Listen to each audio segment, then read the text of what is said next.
Praise the lord. ప్రభు అయిన యేసుక్రీస్తు నామంలో మీ అందరికీ మా హోసన్నా మినిస్ట్రీస్ తరపున హృదయపూర్వకమైన వందనాలు తెలియపరుస్తున్నాను. ప్రభు మిమ్మల్ని దీవించి ఆశీర్వదించునుగాక. ప్రియులారా, పరిశుద్ధ గ్రంథంలో ఈ రోజున ద్వితీయోపదేశకాండం 17వ అధ్యాయం 20వ వాక్యాన్ని మనం చదువుదాము. ఇందులో చివరి భాగాన్ని మనం చదివితే, తాను బ్రతుకు దినములన్నిటను ఆ గ్రంథమును చదువుచుండవలెను. ఇక్కడ ధర్మశాస్త్ర గ్రంథాన్ని అంటే దేవుని వాక్యాన్ని బ్రతుకు దినములన్నిట చదువుచుండవలెను అనే మాట మన వ్యక్తిగత జీవితానికి అన్వయించుకోవాలి.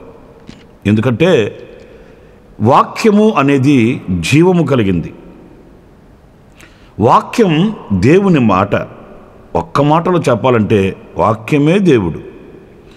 ప్రతిదినము మనం దేవుని వాక్యాన్ని చదివిన వారమే అయితే మనం ప్రభువుని దర్శించిన వారం అవుతాము.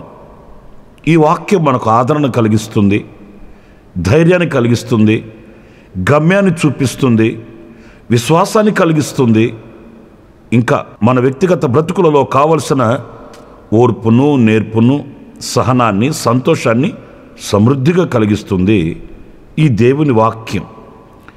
గనుక ఆ దేవుని వాక్యాన్ని మన బ్రతుకు దినములన్నిటా మనం చదవాలట.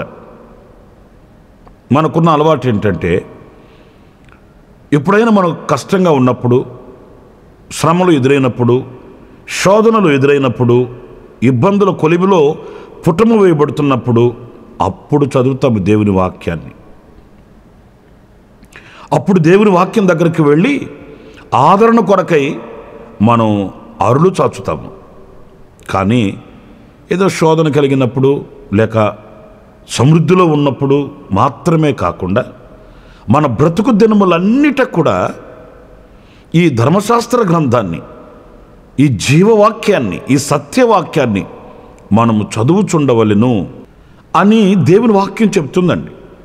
గనుక ఇక మీదటనైనా ఈ దేవుని వాక్యాన్ని మన జీవితకాలమంతయు చదవడానికి మనం నిర్ణయం తీసుకోవాలండి. ఒక ఒడంబడిక చేసుకోవాలి దేవునితో. మనం ఆయనతో ఒక ప్రతిష్ఠిత చేసుకోవాలి.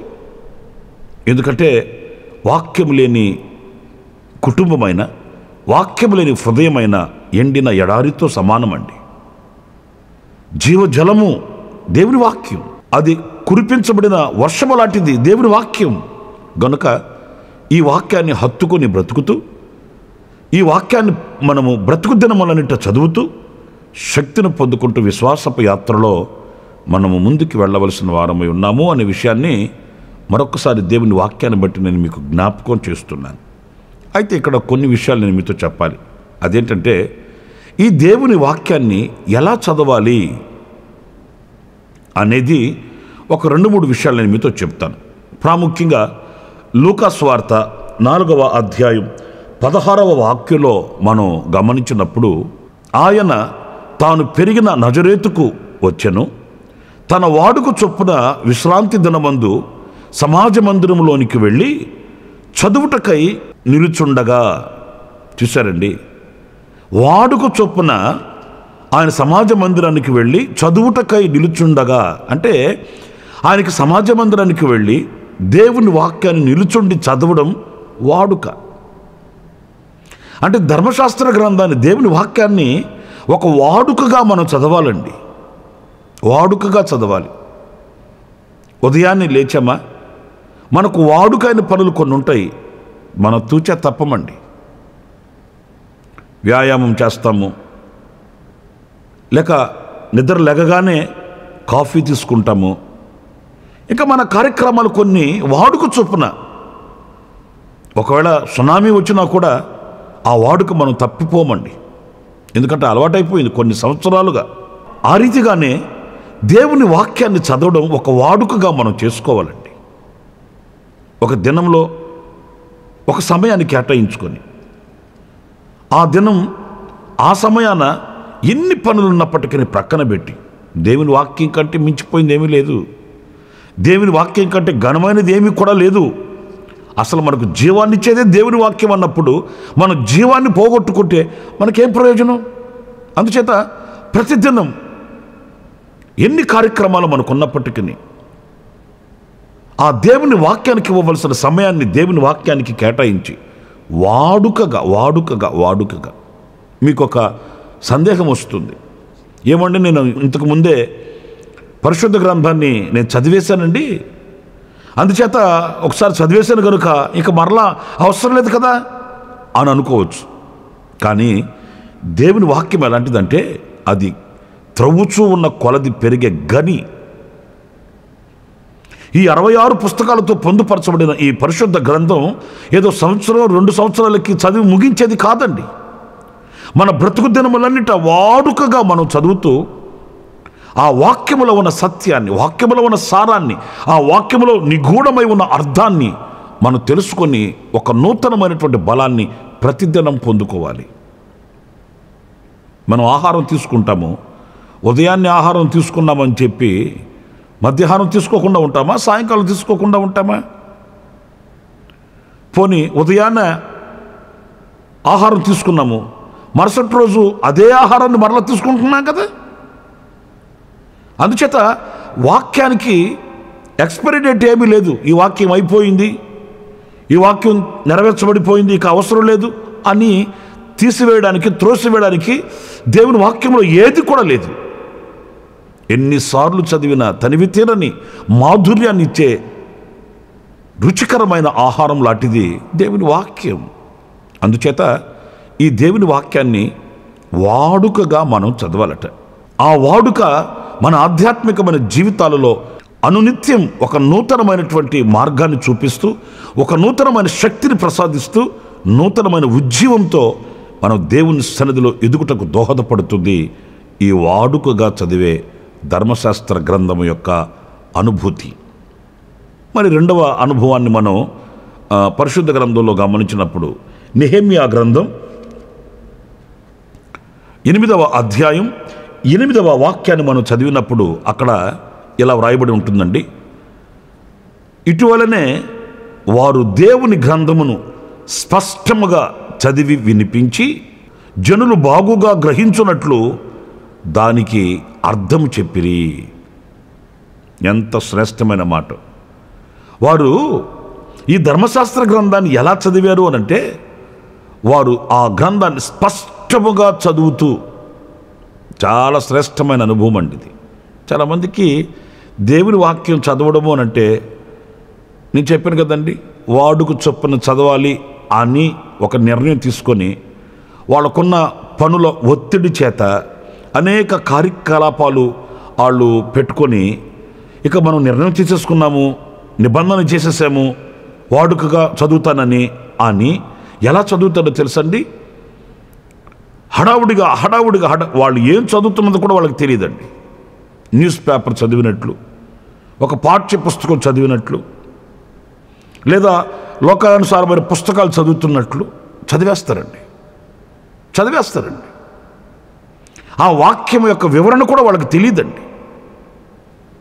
ఎలా ఉంటుందంటే, ఒక కర్తవ్యాన్ని నెరవేర్చుకోవాలి, ఒక డ్యూటీని నేను చేయాలి అన్నట్లుగా ఉంటుందే కానీ ఆ వాక్యము యొక్క ఆంతర్యాన్ని, ఆ వాక్యం యొక్క అర్థాన్ని, ఆ వాక్యంలో ఉన్నటువంటి దైవ సంకల్పాన్ని, చిత్తాన్ని ఏమాత్రం గ్రహించారండి. అందుకే ఇక్కడ చూడండి ఎలా చదవాలంటే, ధర్మశాస్త్ర గ్రంథాన్ని స్పష్టముగా చదివి, స్పష్టంగా అంటే ఆ పదాల యొక్క ఉచ్చారణ కూడా అంత స్పష్టంగా ఉండాలండి. మీరు మరోలా భావించకండి, నన్ను అపార్థం చేసుకోకండి. ఒక పాస్టర్ గారు వాక్యం చెప్తున్నాడట, చెప్తూ ఆయన యోహాను సువార్త 15వ అధ్యాయం అని రెఫరెన్స్ చెప్పాడు. అంతలో అక్కడ కూర్చొని ఉన్న వాళ్ళల్లో ఎవరు వాక్యం ముందు చదివేస్తారోనని ఒక పోటీ తత్వం. అంతలో ఒక తల్లి ఆమె వెంటనే ఆ వాక్యం అందుకొని ఆమె చదివిందట. నేను నిజమైన ద్రాక్షవాడిని, మీరు ఈగలు అనిందట. పాస్టర్ గారు అన్నాడట, అమ్మా ఈగలు కాదు తల్లి, తీగలు. ఆమెకి ఈగలకి తీగలకి వ్యత్యాసం తెలియలేదు. అంటే వాక్యం చదివేటప్పుడు ఆ స్పష్టత ఉండాలండి. ఎందుకంటే అది జీవవాక్యం కదా, సత్యవాక్యము కదా. ఆ వాక్యాన్ని అర్థం చేసుకొని ఎక్కడ మనం ఆ పదజాలాన్ని ఎలా ఉపయోగించాలి, ఎలా ఉచ్చరించాలి, చదవాలి అనే గ్రహింపు మనం కలిగిన వారమై ఆ వాక్యాన్ని స్పష్టంగా చదివి దాని అర్థాన్ని తెలుసుకోవాలంటండి. ఒక పాస్టర్ గారు ఎవరు చెప్తున్నారట, ఏలియా దుప్పటి కింద పడెను అని చదువుతున్నాడట. ఏలియా దుప్పటి కింద పడేదేంటి? ఏలియా యొక్క దుప్పటి కింద పడింది. స్పష్టంగా ఉండాలి కదండి.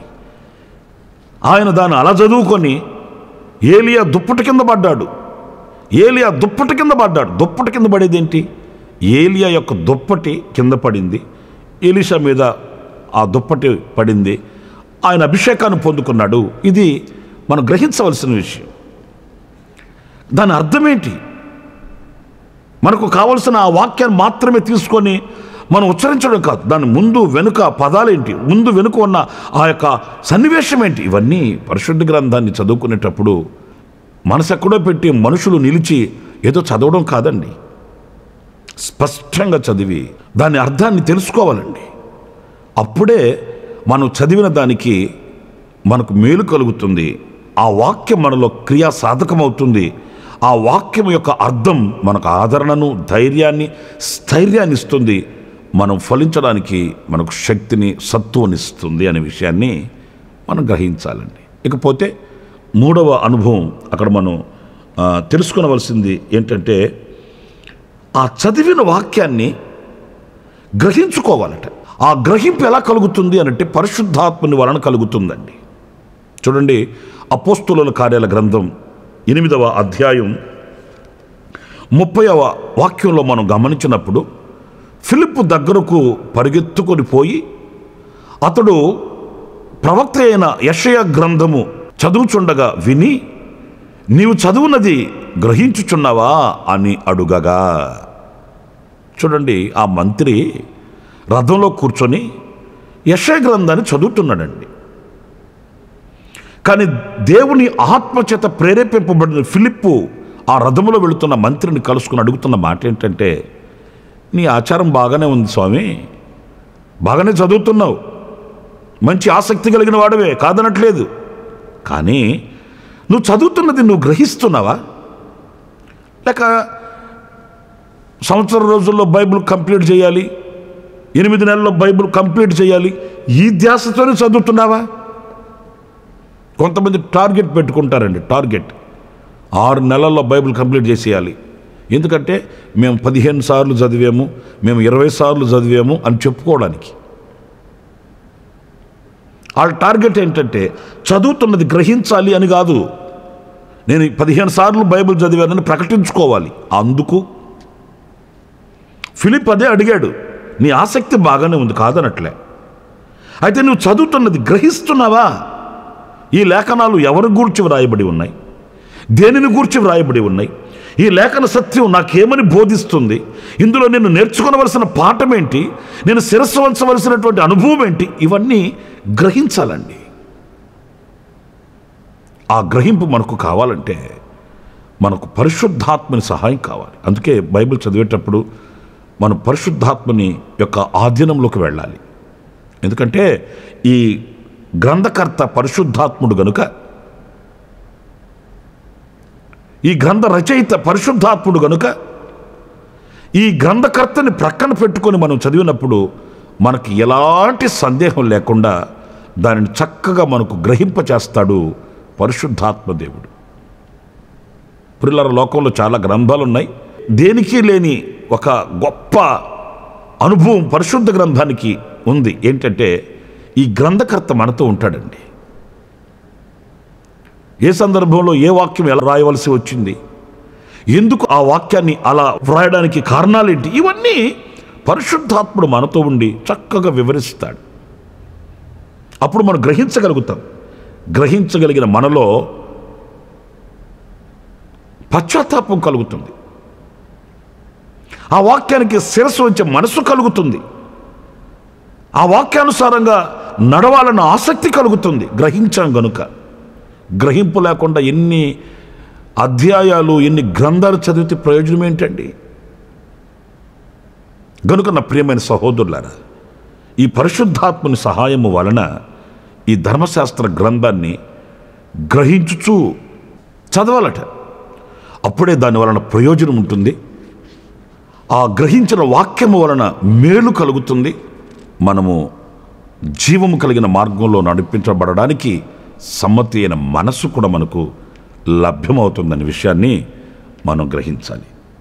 ఇకపోతే 4వ విషయము, ఈ ధర్మశాస్త్ర గ్రంథాన్ని ఎలా చదవాలి అనంటే పరిశీలించి చదవాలంటండి.